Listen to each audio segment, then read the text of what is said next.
you're not going to get better by doing things that are easy. Like, I want to take the hard way. That's when you really build that character. That's when you become resilient, is going through tough times.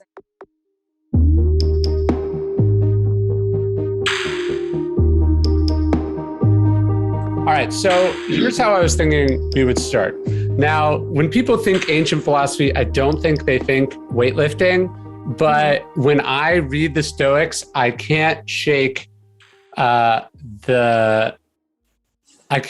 impression that they knew too much about it to not be at least somewhat into training, right? So I'm going to give you some quotes, and then you hit me back what they mean to you and what you think of them. Okay. Okay. All right, so this is Epictetus. He says, if you're improving, let's see some evidence of it. He says, but no, it's as if I were to say to an athlete, show me your shoulders. And he responded with, have a look at my weights. Get out of here with your weights, I'd say. I don't want to see your weights. I want to see how you've profited from using them. Yeah, so I kind of take that as like, it's not really about how much weight that you're lifting, but it's about like what it's doing to better yourself. So it's not always about, oh, I'm lifting way more than the person next to you and comparing it to someone else. But as long as you're benefiting yourself and getting better, then that's all that matters. I think that's right. And I think he's also saying that we should show and not tell, right? So like the proof is not what you post on social media or the elaborate, sort of regimen that you go through. But like at the end of the day, are you stronger? Are you in better shape? Are you more disciplined and all of that? Yes, totally agree with that. And then in one of my other favorite quotes from Epictetus, he actually compares reading to weight training. He says that he says that books are the weight training he says that books are weight training for the mind. Okay. Yeah, that's when he said reading is comparable to weights. I was going to say weights kind of like train your body, but then reading trains your mind. So it just kind of like comes together. How do you think about that? Because I think that's how you and I connected. You'd like posted a picture of one of the books or something. How do you think about getting better, not just physically, but also mentally? And especially now, because you're still recovering, right? Or you had to take a break from training due to an injury. But I imagine you didn't give up entirely. You had to find other ways to sort of expend that energy. Yeah, I almost feel like now that I'm hurt, I'm kind of like training my mind instead of my body, because my body's not really like fully functional right now. And that's a big part that I think a lot of athletes are missing, is they can train their body as much as they want, but when it comes to like showing how fit you are, how like better you are than yesterday, it's like they don't train their mind enough in order to like be mentally tough. And so have you always been a big reader, or is this something you came to later? Like how do you think about getting better mentally? I think over the years I have become a lot bigger into reading, but that's because when I started reading, I saw how much improvement I had in the gym, which is crazy to think that like I'm not doing anything physical by reading, but I'm actually just growing my mind, and I'm just like becoming a better person, like more mentally tough, and it shows in the gym, which like you probably wouldn't like normally think of. So I've kind of become more of a reader over the years after noticing how big of a change that has made. What have been some books that hit you particularly hard? I think one of the first books that I read was Can't Hurt Me. And so that one was like super intense. Just kind of like when I was in the gym struggling, like I'd remember that he would run like 100 miles on like broken feet and stuff. And so super intense, but it just kind of helped me like be more mentally tough. And then I read Your Obstacle Is the Way. That was a really good one. Let's see. Atomic Habits. I'm currently reading Slight Edge. Ooh, what's that about? I haven't heard of that. So that one's just kind of like the little things will over time and will make you have like a slight edge, and then they'll just kind of add up. So it has like a lot of just different examples. And so that one's pretty good too. That's what I feel like Atomic Habits is really about. It's like, what are the little things that cumulatively add up in a big way? Yeah, I think that's huge on I mean, not just being an athlete, but anyone just trying to be better every single day. It's like the little small things you like don't notice. You won't notice for even like the first maybe couple months. It's like you just don't ever want to like just have immediate proof, or it just takes time. I think that's what you have to learn. Well, it's like we're always looking for this sort of big transformative things, but I think especially like for someone like you, you're at the top of your field. So like you've already done most of those things. And if you hadn't, you probably wouldn't be where you are, right? Yeah. Like Michael Jordan doesn't wake up one day and be like, oh, you know what I should do? I should add this to my game, because it's probably already there. He wouldn't be the best in the world. But then, you know, I was reading this book, actually. Do I have it here? I don't know where it went. I read this book about the New England Patriots and Tom Brady, and they were talking about how Tom Brady's secret addiction is not actually winning, but it's about doing things better. So for him, he's like, how do I make this throw 5% more accurate in the fourth quarter? So, you know, he's not thinking about like, how do I just throw better generally? But he's like, how do I do these tiny things better that over the course of a season or over the course of 5 years of playing might win 2 more games or might win the Super Bowl, because it comes down to that little thing. Yeah. And I think that's really interesting too. I feel like a lot of athletes these days, all that they want to do is like get as much work as they can possible. Like they want to accumulate more like quantity over quality. And so they're just trying to like, I just need to check this box, move on, get to the next box. And that's something that I've learned is just like, it won't pay off in the long run. I think if you take more time and don't rush, if you do less, your quality over quantity is way more important than how much you're actually doing. That would be particularly true, I imagine, in your profession, which is like, you know, like, so comedians or authors, we talk about reps, right? Like how often you do the thing that's how you get better, but you are literally doing reps. Like that is what your thing is. And so, doing in training, at least doing fewer reps better is probably overall better for your long-term sustainability than doing just gutting out tons of stuff, because that's how you get hurt. Right, exactly. Back in the ancient world, philosophy wasn't abstract, it wasn't theoretical, it was designed to help you live the best life. In Stoicism 101, we have a 2-week course that will introduce you into philosophy that will make you a better person.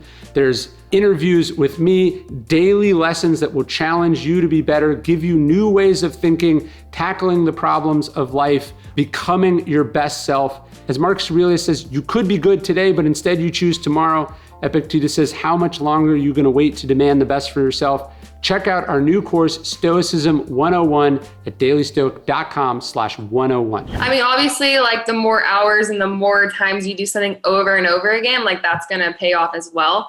But I think just making sure that like you're actually giving everything that you have into each single rep instead of just trying to get as many done as possible as fast as possible.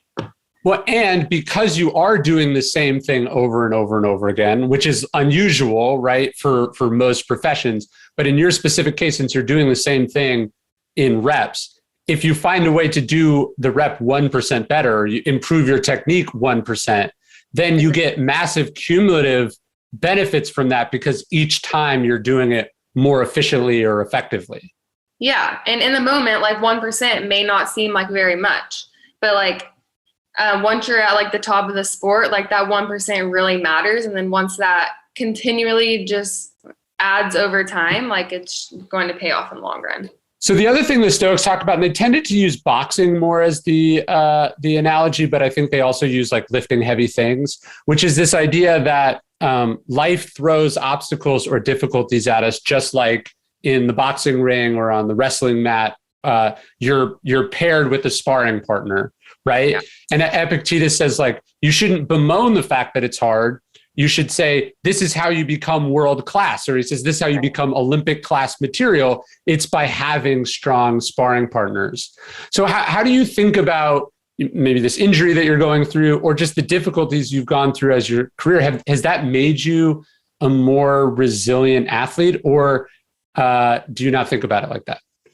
Oh, no, I totally think so. It's kind of one of those things that like, you're not going to get better by doing things that are easy. Like, I want to take the hard way. That's when you really build that character. That's when you become resilient, is going through tough times. I mean, I dislocated my elbow on the world stage, and like a lot of people may think like it would be really easy for me to just, I've done 7 times at the games, like that's good. But instead, I'm so excited to get back there because I know that I'm going to be better than I ever was, because my mindset is just so like fueled in the way that I want to be better than I was before. This is a perfect time to like fix any other nagging injuries that I've had in the past, and just kind of taking those hard circumstances and flipping them into a positive to where I'm going to use this to make me the best athlete that I've ever been. So let's break all that down. So was there a part of you when you had that injury that like, given what you've done, was there a part of you that thought like, this is an acceptable career ending injury? Like you're like, I could call it here, or does no part of you think that way? No, honestly, like that, I feel like a lot of people probably think that, but there was not 1 second in my mind that I was like, I'm done. It was more like, I mean, they literally popped my elbow in like in the back of the games, and I was like, okay, I'm good. Like, am I going to be okay to compete tomorrow? I'm just the type that like, I'm never going to be finished until I'm like satisfied, and I would never want to go out on a note like that. But so I interviewed Ryan Shazier, who also read my books. He had this career-ending tackle for the Steelers. Not just a career-ending tackle; he was paralyzed by it. Yeah. So do you think you could accept a career-ending injury, or would it like break you? That's kind of one of those things, like, this is fixable. I can like just let it heal. But if it was a career-ending thing like that, obviously, like, there's nothing you can do about it. At that point, it just kind of is what it is. And I think you would just have to accept it. Although it would be like extremely difficult, I would probably just, I mean, there's nothing you can really do about it. No, that would be the challenge, right? Having to now face what life looks like without the thing that's given you so much meaning and structure and satisfaction. Yeah. I mean, I hope that I don't get like, hope I don't have that situation. But in something like that, I think you just kind of have to like, I think it's important to have balance in your life for things like that. So when your like most important thing to you crumbles in front of you, you have something else to kind of fall back on. So did the time you've had to spend away from the sport and from training, has it made you appreciate it more? Like, has there been some benefits in that regard? Yeah. I mean, I kind of think you always think like the grass is greener on the other side. Like when I'm training for the games, there's like nothing I want more than just like a little bit of rest. I feel exhausted. I'm like, I can't wait until the games are over with so that I can just relax. And then the minute the games were over with this year and I was forced into a complete off season because I physically couldn't do stuff, that's when I was like, wow, I totally took for granted when I was able to do all the training that I could. And it's just kind of one of those things that you need to remember in the moment when things get tough, is that like, I don't have to be doing this training. I get to do this training. Right. Yeah. And when you come back, are there going to be lingering effects from it? Like, are you having to rethink how you do what you do, or are you going to be back 100% as you were? Or is it to avoid doing this again, you've learned something, or you're making some sort of changes? I think kind of both. I think like it's going to definitely take a while to get back to where I was, just because like, I mean, I'm trying to not like be scared of the certain movements that like cause this, but in the back of my head, I'm always like, I don't want this to happen again. But it's going to take some time to kind of like relearn the patterns again and just strengthen that arm back up. But yeah, that would be so weird, right? It had such to not be sort of reticent or hesitant in doing a thing where there's really no room for hesitation. Right. And yet, if you don't learn from what happened, you're going to do it again. Mm-hmm. Yeah. I think the biggest thing I'm taking away from what had happened was I pushed it too much before the games. Like, I knew that there was an injury in my arm and I just continually practiced on it. I mean, as probably most people would, just because if you're in like the top of the sport. But yeah, I mean, Well, I talk to athletes about that all the time. I'm so fascinated by it because obviously what I do is a little bit lower impact, but I think all high performers have that tendency, which is you wouldn't be where you were if you didn't push past pain or doubts or, warnings. And yet this can also cost you everything if you can't keep that impulse in check. Yeah. There's like a fine line right there, because in training, you want to be pushing every single day in order to become better. And like when I'm training and I'm like, I probably shouldn't be doing this because I'm a little bit injured, in the back of my head, I'm like, okay, well, my other competitors are doing it. Like my other competitors are doing better right now. And so it's just a fine line of using kind of that in your benefit. Like maybe when I'm in a really tough workout, I'm in a bad spot and it's hurting really bad, to be like, okay, like Tia wouldn't stop right now. Like that's when I need to use it, but I need to kind of back up when something's hurting and just kind of be like, okay, well, if I continue to do this, like I'm not going to be even able to compete. Right. Yeah. And I imagine the paradox in what you do is like, if there wasn't resistance, if there wasn't pain, you wouldn't be getting stronger. Mm-hmm. And because that's the definition of what weight training is. And yet, if there's too much pain, you won't be able to do it anymore, ever. Yeah, exactly. So it's just like a line that you're always like playing with, trying to find the right spot. And definitely push that a little bit too hard. All right. So here's Seneca. Seneca has a weird relationship with exercise, but I feel like he might actually be describing CrossFit here. He says, now there are short and simple exercises which tire the body rapidly. And so to save our time, time is something we should keep to strict account. So these exercises are running, brandishing weights, and jumping, high jumping and broad jumping. Then he lists a bunch of other weird things, which we don't able to translate. But he says, select for practice any of these, but whatever you do, come back soon from the body to the mind. I think his point is that you should, because training or it shouldn't dominate too much of our time. The Stoics are always worried that our physical pursuits would impede on our time to study philosophy. But he was basically saying, like, what is the most effective exercise you can do? What has the highest ROI? Just do that and ignore all the fluffy vanity stuff.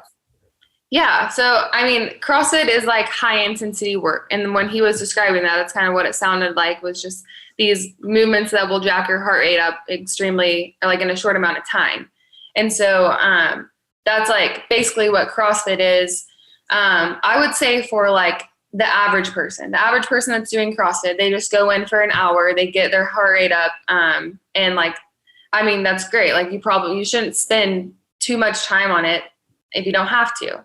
Right. But I also think another cool thing just about CrossFit is like for our sport and like competing for it, we actually like train for the unknowable.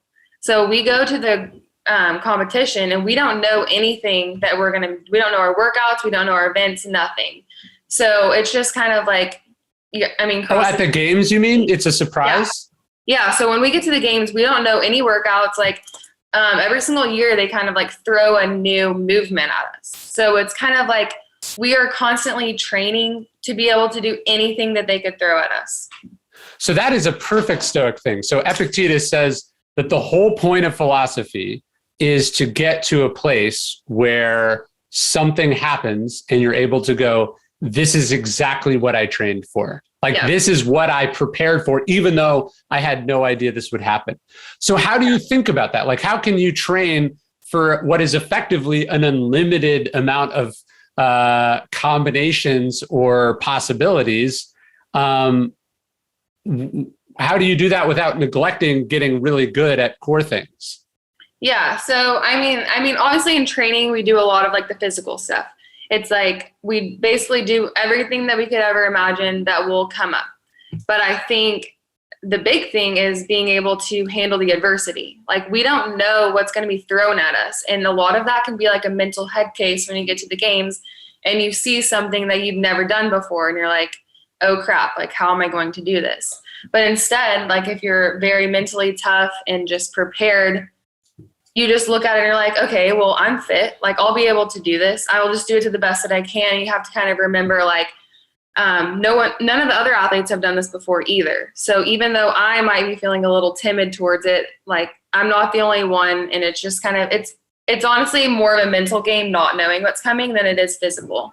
Do you find that like you can feel when like you all come up on the thing? Can you just feel the energy of the people who are like befuddled or frustrated or thrown off by something? For sure. I mean, reading body language is huge. Also, like there's a lot of people that are just, I guess they just don't understand the mental side of it, and they will be complaining in the back before we go out, like it's just, you can pick up on these little things that you're just kind of like, okay, well, they're out. Like I already beat them before it even started, because they're just so all over the place mentally. Yeah. I would imagine the most dangerous thing you could think before, a situation like that would be, I hope they don't have X. Yeah. Because that's exactly what they're going to have. And then you'll be deflated when that's there. Yeah. I mean, just like a little side story, in the 2019 games, they started doing these cuts, and it was the final cut. I'd been in the top 10 the whole time. They were cutting down to the final 10. And all I needed to do was not step on this line. So if you stepped on a line, it was a sprint. If you stepped on the line, you were disqualified. I was like, okay, all I have to do to get through this and get to the top 10 is not step on this. And what do? I stepped on the line, because it's all that I was thinking. It's in your mind. Yes. And so moving forward from that, at the time, it was like the end of the world. But I learned, like, I was focusing way too much on what I was not supposed to be doing. Right. And so how do you, like, what's your mindset going into an event that has so many unknowns? Like, what, you're just like, I accept all of it, I'm open to all of it? Or do you think like, I know there's going to be these core things, I'm just going to crush it in those things and I'll wing it on the rest? Like, what do you take into that uncertainty? I mean, I definitely have my strengths, obviously. So I'm always trying to like do the best that I can on those. But then the things that I like am not prepared for, or like don't know that are coming, I just kind of like take off the expectation. I like release the pressure. I try to go into it like not already like putting a ton of pressure on myself to do awesome. It's just kind of one of those things that's like, if you're good at it, then you're good at it. And if you're not, then you're not. Let's just like do this and continue on. Just kind of like, I try not to put emotions into it. Like, I don't want to be like nervous or sad when it doesn't go well. It's like, let's just do it and then move on. Yeah, the Stoics talk about just having no opinion. Like you always have the ability to just not have an opinion. So that's what you're just like, and it's funny when the Stoics talk about being indifferent, they don't mean you don't care. They just mean like you're good either way. Yeah. Right? Like I'm not going to waste my energy on these emotions. I'm just going to like do the task at hand to the best that I can and not overthink it.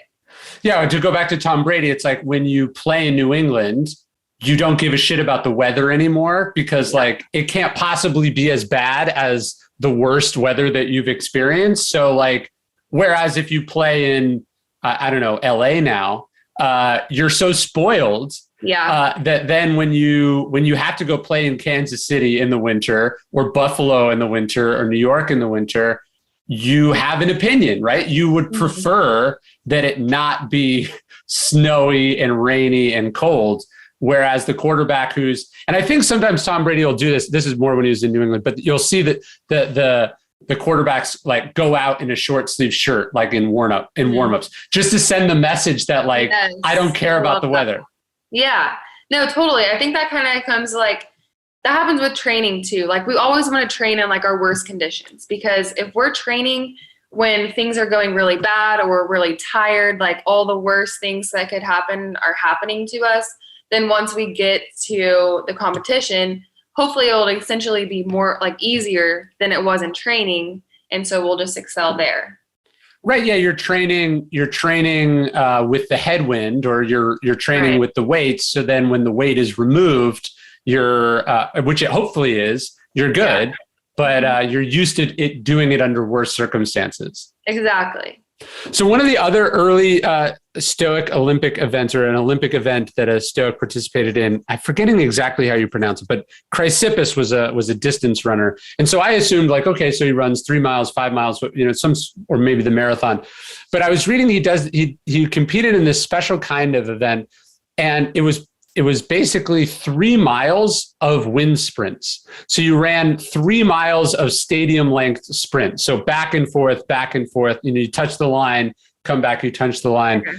And I was just thinking about like, running 3 miles, that's hard in competition on its own. Yeah. But I could just imagine where your lungs would get doing short distance sprints for an extended distance.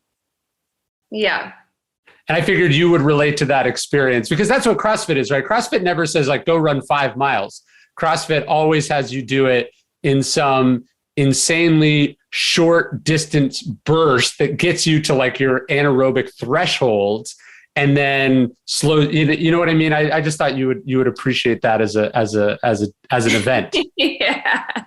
I definitely do. I feel like those are kind of the type of things that we do in CrossFit, is just like kind of events. If you can make the events worse, then like they will, and they'll throw that up instead of just go 3 miles, like one distance. They'll just make it harder. That is kind of like what we do in CrossFit.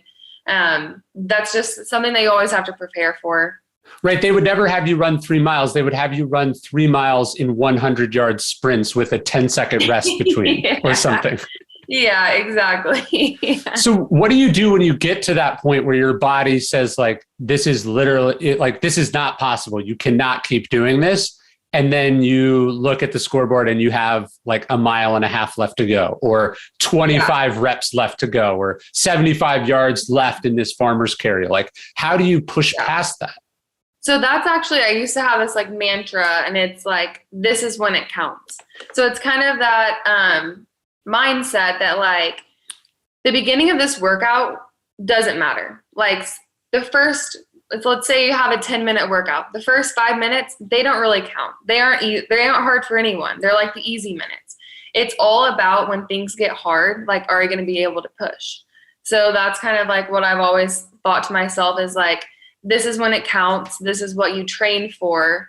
And so I try to put myself in those positions like in practice, so that when it comes to the big stage that I'm prepared for how tough it gets.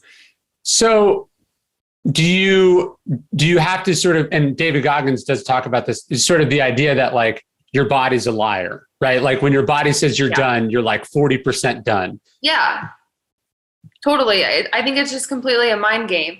I don't know the exact saying, but it's always like your mind is going to give up before your body does. So I often tell myself that during workouts. So like, this is just my mind talking. It's not my body. So it's always like, what are you going to listen to in your head? Are you going to listen to the voice that's telling you to stop? Or are you going to listen to the voice that's like cheering you on and like pushing you towards the finish? So I remember seeing your post when you got hurt. You said something like, this was God's plan. I'm just curious, as someone who's not particularly religious, how do you know when it's God's plan and when it just is something that sucks? Yeah, I mean, I just think I'm very religious. So I think that God has a plan for everything. And so if he's telling me that like, this is what's going to happen and this is what's going to happen, I'm going to try to use this to just like better myself, like coming like in the future. It was just kind of like, this wasn't my time to shine in his eyes. So let's just call it a year and then try again next year. But I mean, obviously you think that like, there's also mistakes that we make, right? So what if the injury had been your fault? Is that still part of the plan? I guess I'm just wondering, how do you think about like sort of where responsibility and sort of providence, like where is that line? Yeah, I mean, I'm not exactly sure like where that line is. It was just kind of like the way things that happened. Like, it's not like something's minor happened and it caught me out. Like my elbow was in my bicep. Like it was like, there's nothing I could do about it, So that's kind of when it's like, okay, well, this is bigger than me at this point. And so I'm just going to hand it over to him and like call it.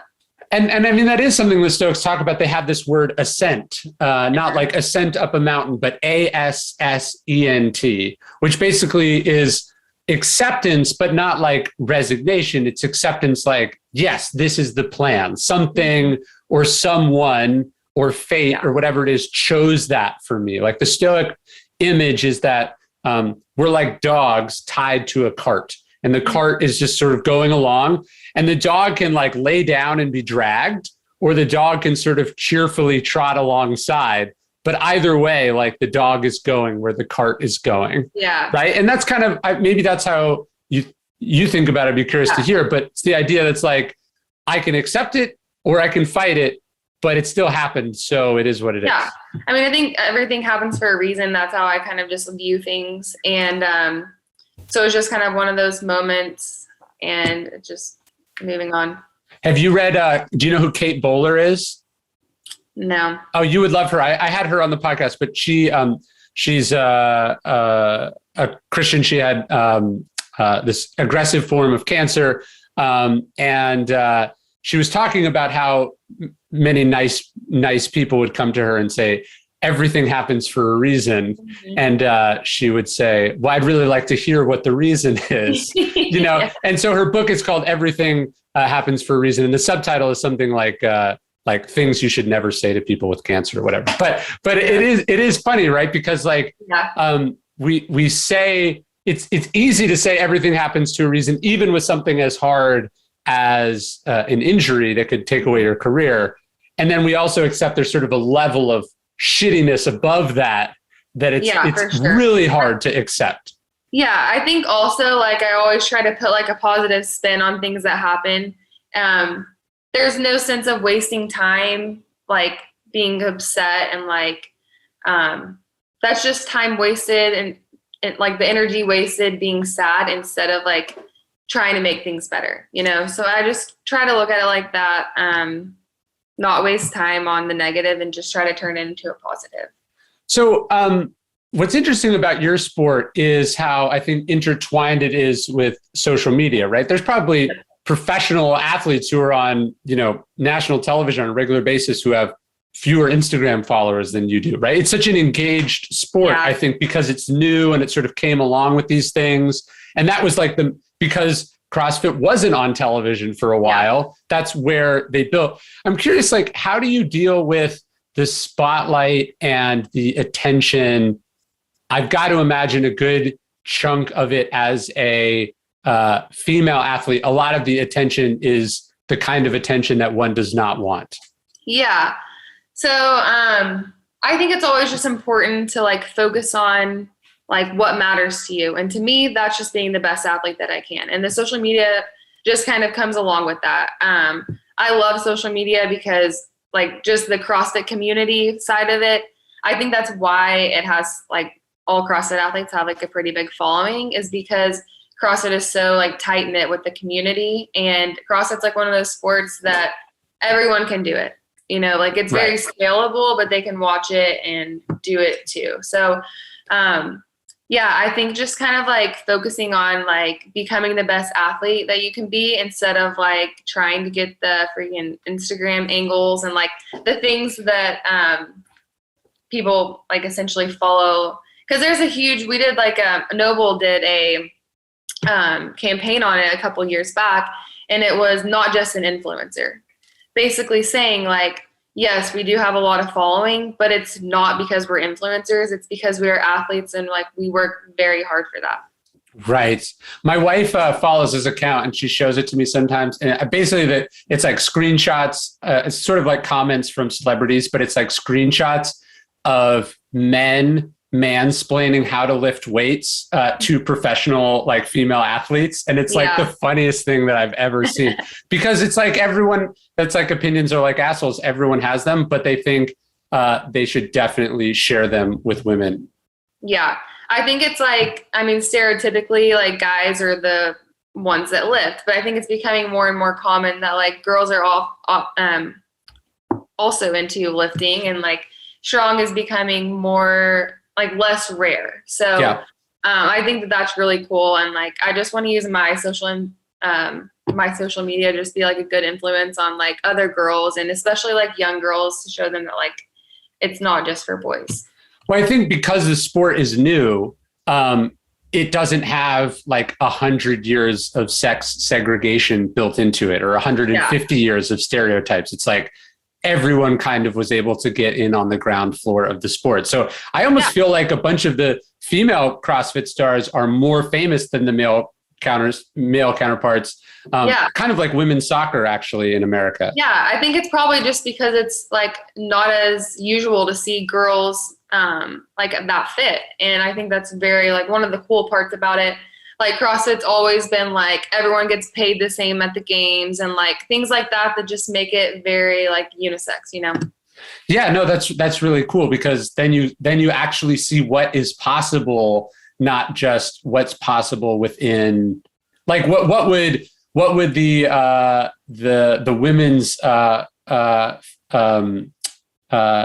basketball tournament look like if they got to play in the same venues? Like, you know, you saw that photo a couple of years ago where they're like, this is the women's college weight room, and it was like 10 dumbbells. Yeah. And so I hate that like sports are like that, male versus female. And so I think that's another reason why like girls are so big into CrossFit. And do it in the games, is it still actually segregated by sex in the competition, or is it like a free for all? Yes, it's still like segregated. Guys against guys, girls against girls. Right. Yeah, it is crazy how we like, it doesn't really matter, right? Performance should be performance, and yet we like try to sort of put it in these strange categories. Yeah, for sure. But when it comes to like weightlifting, like it's just a little bit different because guys are a lot stronger, you know. But it is still fun. Like one of my training partners, I train with a male every single day, and it's just like, I mean, it's super fun to be competitive because we're still going after the same thing. Well, I wanted to ask you about that because I know Ben a little bit, and I saw you switched coaches, and I read your post about it. I'm not so much interested in like why you switched or what your new coach is, but how do you, like, I imagine that must have been an agonizingly difficult decision. Yeah. And like, how did you make a decision like that? Because it's the same when Tiger Woods decides to switch his caddy or his swing coach, or when somebody decides to switch teams. Like these are really difficult decisions that they're extremely risky in the sense that like it's working or you wouldn't be where you are. How do you make the decision to go towards the unknown new thing that might have more upside versus sticking with what's comfortable and working? That's what I was going to say, is that it's extremely difficult because it's such a big change. Like we are so comfortable with what we have. I knew that like changing coaches, it would be completely different. He is going to have a different way of doing everything. I'm so used to the way that Ben had done it. And like, I mean, I was a good athlete. But when the opportunity was presented to me to train with the number one athlete who has won the games the past 5 years and essentially be coached by her husband, who was her coach, it's like, I really had to sit back and think like, is this going to be what's best for me? And so even though things are going to be hard, and I mean, it was very challenging to kind of like trust a new coach when I was so grounded in the way that I did things before. But I almost just like went with my gut. I knew that it was the best thing for me. And so is it kind of invigorating though, to like have to figure out a new way to do it? Like to not be, I mean, I imagine there's something comforting about being in the groove. This is the way I've done it my whole career. This is how Ben and I set it up, blah, blah, blah. Yeah. And then having to wrestle kind of with the lack of control and lack of familiarity with like envisioning a new way of doing it or having to follow somebody else's system. Yeah, I mean, it was extremely scary just like jumping from one program to another program, but I was just so confident in my new coach that I didn't worry too much about whether, like, say I was doing something different. I wasn't too worried about that because I just knew that I was in really good hands. But it keeps it interesting, right? It's sort of what I'm saying is like it's nice when some of that stuff recedes into the background, but it's also like when you move to a new place, you're suddenly your eyes and your senses are operating at a heightened capacity because you're not just like used to tuning everything around you out. Yeah. I mean, I think it's just that like change is hard. Like change is scary. And so going about a different way of doing things was definitely something that like didn't sit well with me for a while, but you just kind of like continually like start trusting more and more into like the new change that you have. And then, I mean, most of the time it's probably for the best. Did you think about what the downsides of it could be? I think that's what keeps a lot of people from making changes. They're like, what if I make a mistake? What if people criticize me? What if we don't get along? Like, how did you think through the downsides to then still have the sort of courage to make the jump? Yeah, I mean, there's always going to be like downsides that like creep into your head the whole time. Like, I mean, it was constantly like fighting with myself. Like, is this a good decision for me? Like, what if I don't get better? What if the next thing doesn't work well for me? I think you just kind of have to measure the pros and cons. And I mean, if the pro side is way bigger, then like, you're just going to have to like, feel out like if it makes the cons worth it, you know?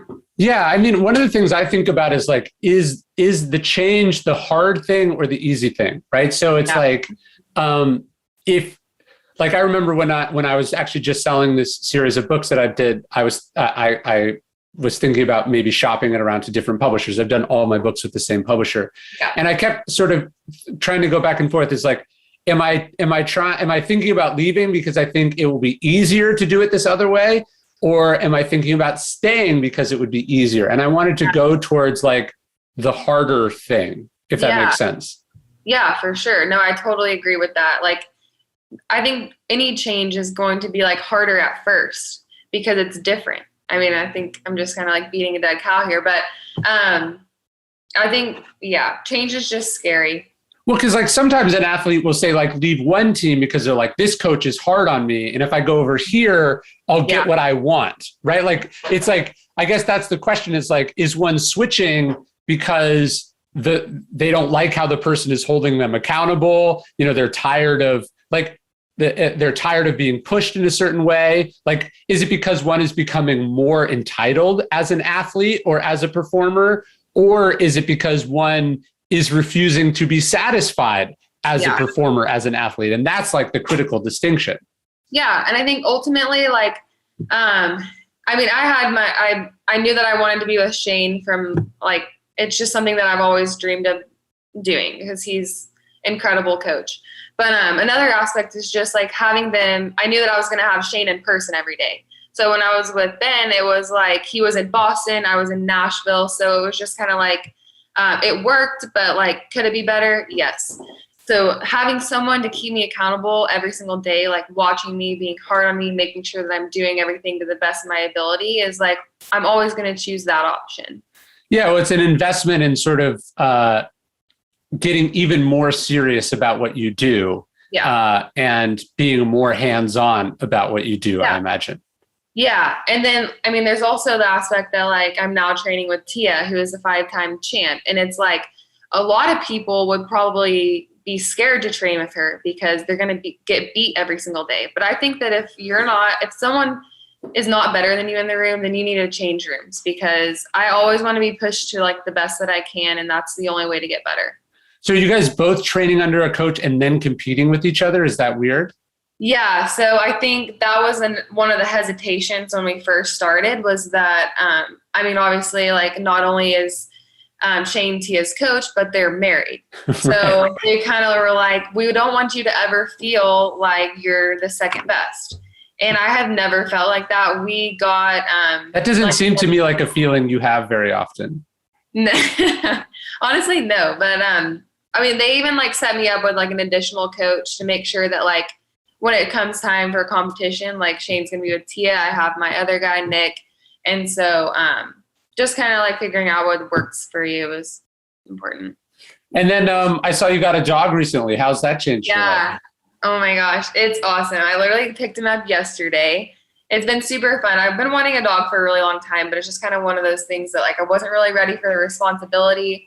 Not that it's going to be like that much of a responsibility, but I'm just so career focused and driven. I'm like, is this dog going to take like 1% away from my training, you know? Right. So I got it at a good time to where, it's November. I don't start competing until about March. So I have a few months to get him trained and like hopefully bring him to the gym and stuff. But maybe it will take your focus off of training, but in a slightly positive way. So like you can leave the gym and go home and not be still at the gym. Yeah, no, totally agree with that too. That's another like reason I was so excited to get him is just like, when I'm not at the gym, I don't want to think about training and stuff. I've always been that type. Like I'm not even very good at like typing my results at night from like the day, because when I'm at the gym, I'm at the gym. When I'm at home, I'm at home. So it's like, it's going to be great to just kind of focus my energy somewhere else. Yeah, it's like balance is very hard when what you do is inherently unbalanced. Yeah, like I've always heard this saying, like, if you want to be the best, then you're not going to have balance. Yeah. Which I think it is kind of true, but I also think that like if you're constantly stressing over training and not having any sort of balance where you can just go like shut off, that's also going to mess with you mentally. Yeah, I found that with having kids. Like I think the fear as a writer is that you have kids and now your work is not your only focus or your only obsession. And that's true, but it may well be a positive because your obsession was probably not fully healthy and also not actually as productive as you thought it was. Like when you're obsessing about it all the time and you're whipping yourself about it and it's all that you live and breathe, like by definition, you're going to take all of it way too seriously and it's going to suck some of the fun and joy and also success out of it because it just looms too large in your life. Yeah. I think that can be with like anything in life, but with CrossFit, we're training like 8 hours a day. So if I'm like training 8 hours a day and then constantly thinking about it, I'm going to burn out really quickly. And another like, longevity is very important in any career or like whatever you're doing in your life. Is just like, you don't want to only be able to do it for a short amount of time. So I think just having like balance to even you out a little bit is very important. Yeah, I had Bob Bowman on the podcast, who is Michael Phelps' swim coach. And he's obviously one of the most successful swimmers of all time, but he has this middle period where he just comes to hate swimming because he's not like taking care of himself. And it's also a grind of a sport that just, you're just staring at this line underwater for hours and hours on end. It's horrible. Like without something else that keeps you going or gives you joy, it's almost as if all your skill and drive, like it turns against itself and it starts making the thing you love the thing you hate. Yeah, and I think that's a really important thing to remember is that, like, I always do my best competing or whatever when I'm having fun. Like my best years have been when I've really enjoyed the sport. So like little things like having a fun training group around you, like, I don't know, listening to like fun music, just whatever you can do to kind of like enjoy what you're doing more is very important. Obviously there's those times where you need to like really like grind and like be super like mentally tough, but it's just like enjoy it when you can. Well, that has been my experience getting to know a number of professional athletes, and it's been helpful and sort of balancing for me is you're like, this person has a game that millions of people are going to be watching in 5 hours, and they're having a totally normal lunch, with a person right now about, in my case, like about ancient philosophy that you need, if it's like, because you take it very seriously, if that isn't balanced out or doesn't have other avenues, eventually it kind of turns toxic. And so it's like, if the people who are best in the world at what they do are able to have fun and have other hobbies or other interests, the idea that you can't do those things because you're too busy or important or whatever is just a lie you're telling yourself. Yeah, for sure. I mean, yeah, that just comes back to like, you need some kind of like distraction, and you don't need to be like sitting in your room right before you're about to compete or some big moment, just like thinking about it. Like you need to like rest your mind and And I just think that's kind of when balance comes into play. Yeah. And like, let's say that wasn't true. And that actually the way to get 1% better was to be completely joyless and obsessed and like aggressive and like, would that be worth it? You know what I mean? Like, let's say you get it, but it also makes it functionally impossible for you to enjoy getting it. That doesn't sound like a good trade. Yeah, I think that, that's a great point. I think that like if I were to ever win the CrossFit Games, but I was miserable doing it, when I got to that point, it like, well, was that worth it? Like, probably not. Do I like enjoy, like, I think that a big part of like your accomplishments are looking back on the process that like got you there. So if you're not enjoying it and you're not having fun, then like you're doing something wrong, and it's not going to be rewarding when you get to that point. Yeah. It's like you got into whatever the thing was because you enjoyed it. Right. And so if succeeding at it sucks the joy out of the thing, it might be externally recognized success, but I think we would all accept that there's something wrong with that if that's what winning is. Like when I watched the Michael Jordan documentary, I was like, I'm not sure it was that fun to be Michael Jordan. Mm-hmm. Yeah. Yeah, I think happiness, like I would choose happiness over success for sure. It's just kind of like why would you do something if you got no joy out of it when you did?